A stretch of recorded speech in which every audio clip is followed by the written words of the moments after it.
Zaman modern merupakan zaman di mana terdapat banyak sekali penemuan serta pembaruan teknologi yang semakin maju dan pesat. Hal itu tentunya sangat sejalan dengan abad ke-21, yang mana abad ke-21 itu disebut sebagai abad datangnya era baru dalam modernisme dengan derasnya arus globalisasi, di mana kemudian terjadi banyak inovasi teknologi secara luas di tengah kehidupan masyarakat. Teknologi informasi sangat berkembang cepat dan meluas di seluruh dunia. Di negara berkembang telah memicu perkembangan teknologi informasi pada masyarakat masing-masing, sehingga teknologi informasi itu mendapat kedudukan yang penting di dalam masyarakat bagi kemajuan sebuah bangsa. Dan salah satu produk teknologi informasi yang memiliki peran sangat penting dan berhasil merubah tatanan masyarakat adalah internet. Internet sendiri merupakan hasil dari globalisasi yang dampaknya sangat terasa di kehidupan sehari-hari, karena dengan internet manusia di dunia dapat terhubung tanpa adanya harus bertemu, tanpa adanya pembatasan, serta jadi tahu informasi yang ada di seluruh dunia. Akan tetapi interaksi secara online itu tidak jarang sekali memberikan dan memicu dampak-dampak negatif, yaitu terjadinya relasi yang tidak aman, serta beresiko terjadi kekerasan berbasis gender online atau biasa disebut dengan KGBO. Dan KGBO sendiri merupakan kekerasan yang didasari gender dan dilakukan secara online, yang dimana kekerasan ini memanfaatkan kemajuan teknologi yang ada secara salah, dan perempuan dan anak-anak merupakan sasaran utama dari pelaku KGBO tersebut. Dalam waktu sebulan saja, 16 Maret sampai 16 April tahun 2020, itu LBH Apik menerima 97 aduan kasus kekerasan yang dimana didominasi oleh kasus KGBO, dan dominasi kasusnya adalah pelecehan seksual via daring serta ancaman penyebaran konten intim hingga pemerasan kepada korban. Metode penelitian. Sesuai dengan topik permasalahan yang kami angkat, karya tulis ini akan menggunakan metode penelitian deskriptif dengan pendekatan kualitatif.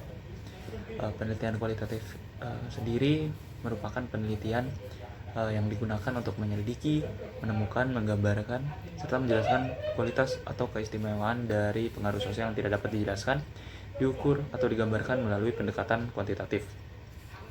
Dalam pengumpulan datanya, akan menganalisis dari sebuah jurnal, website, dan bacaan literatur yang memuat fenomena atau kejadian sosial yang bersifat nyata. Adapun tujuan lain dari metode ini yaitu untuk menjelaskan serta menjawab secara rinci mengenai permasalahan yang diteliti dengan mempelajari dari beberapa fenomena yang terkait. Hasil penulisan dari penelitian ini berupa kata-kata dan pernyataan yang sesuai berdasarkan kejadian yang sebenarnya. KBGO merupakan kekerasan gender berbasis online yang dimana hal ini terjadi karena ada penyalahgunaan teknologi. Kekerasan berbasis gender ini meningkat ketika pandemi COVID-19, di mana di sini frekuensi penggunaan media sosial itu juga meningkat. Akhirnya angka KBGO ini juga meningkat.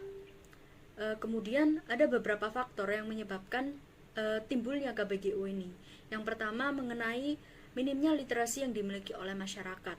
Kemudian yang kedua adalah kurangnya edukasi seks yang didapatkan masyarakat, terutama di Indonesia ini. Yang ketiga adalah adanya faktor konstruksi gender yang berlaku di dalam masyarakat. Kemudian dari banyaknya faktor yang telah dijelaskan, itu memunculkan banyak peluang yang akan menjadikan pelaku memanfaatkan media sosial sebagai media dalam menyalurkan praktik kekerasan berbasis gender. Namun hal ini sangat berdampak buruk bagi korban, di mana korban akan merasakan dampak seperti ingin menyakiti diri sendiri atau self harm, dampak pada fisiknya. Yang kedua, dampak pada psikologisnya, di mana banyak dari korban ini sering ingin merasa bunuh diri, dan hal itu tentunya akan sangat membuat korban trauma, dan akhirnya korban ini seringkali mengasingkan dirinya, jadi dia menjauh dari lingkungannya. Selanjutnya ada dampak ekonomi. Bidang ekonomi ini merupakan akibat dari adanya dampak psikologis korban. Korban yang rentan mengalami depresi, trauma, serta kegelisahan hati cenderung akan mencari seseorang yang dianggap bisa menyembuhkan atau mengembalikan mentalnya, biasanya melalui sebuah konseling dan ahli psikologi. biaya konseling tidaklah murah, bahkan bisa melebihi dari biaya pengobatan medis pada umumnya. Hal itu tentu akan menguras keuangan korban atau pihak keluarga korban yang merasakan dampak dari KBGO ini. Diperlukan adanya pencegahan terhadap praktik kekerasan berbasis gender online melalui peran aktif dari setiap kalangan masyarakat dalam penggunaan media sosial sebagai saluran inspirasi kewarganegaraan. Peran aktif tersebut diartikan untuk membangun aktivisme digital. Aktivisme digital ini tentu akan mendapatkan tantangan besar, yaitu mendorong mobilisasi gerakan dalam jaringan online maupun offline yang akan lebih jelas dan terlembaga. Dan selanjutnya ada hubungan kekerasan berbasis gender online dengan perlindungan HAM. Kekerasan berbasis gender online tentu saja sudah termasuk ke dalam ranah hak asasi seorang manusia. Seseorang memiliki hak untuk bermedia sosial, memilih untuk memposting konten yang ia miliki atau tidak, dan lain sebagainya. Dengan adanya praktik-praktik KBGO, kebebasan manusia akan hal itu dapat terancam. Perlindungan korban kekerasan terdapat dalam instrumen-instrumen hukum nasional. Korban-korban akan cenderung takut untuk memposting atau mengunggah sesuatu di media sosial karena biasanya terjadi dampak traumatis akibat adanya kekerasan berbasis gender online ini. Kekerasan KBGO bukanlah masalah yang sepele. KBGO muncul dikarenakan minimnya literasi digital masyarakat sekitar. Dampak yang diberikan dari KBGO ini sangat besar dan berbahaya bagi korban. Perlindungan hukum yang sudah ada bagi para korban harus didukung dengan pemahaman masyarakat dan pemerintah mengenai bahaya dari kekerasan berbasis gender online ini.